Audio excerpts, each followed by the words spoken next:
We're going to be looking at pest management in a restaurant. The one here is a typical inside restaurant and a small section out the back where you've got the toilet facilities. So it's a pretty standard sort of restaurant. It's in reasonable condition, but we'll go and have a look at it, and our primary target here is German cockroaches. When we're inspecting, we're not only looking for activity, we're looking for evidence that it's been here in the past, and what we have here is nothing active, but certainly evidence that there was something there in the past.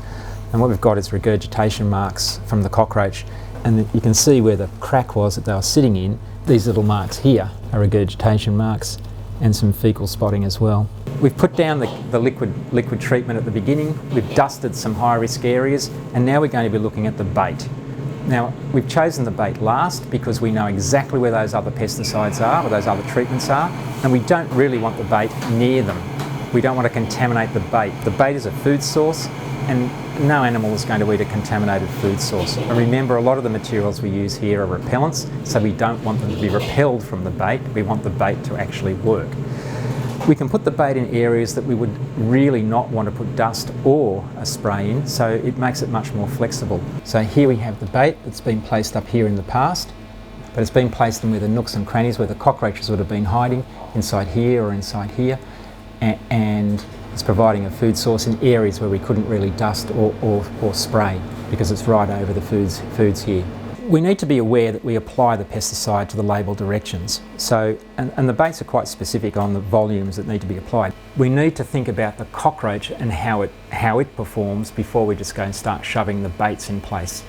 If we look along here, if there's no cockroaches here and we're worried about these points at either end, these are the points where the cockroaches are going to come out and expose themselves to the environment. Not here so much. If there was never a cockroach there, they've got to walk a fair way to get to this one.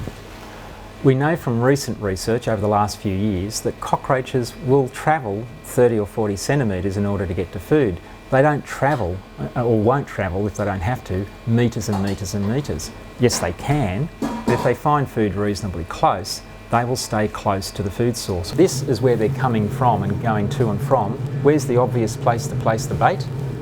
There, because they're going to walk out of here and come in contact with the food. The baits are quite palatable, the baits are a bit attractive, so the cockroaches are going to recognise it reasonably quickly without walking past it, so here is where we want it. So the bait placement is important. We just don't randomly put it down, we place it in areas where we know the cockroaches are going to come across it very quickly, where they don't have to go and find it, we find them.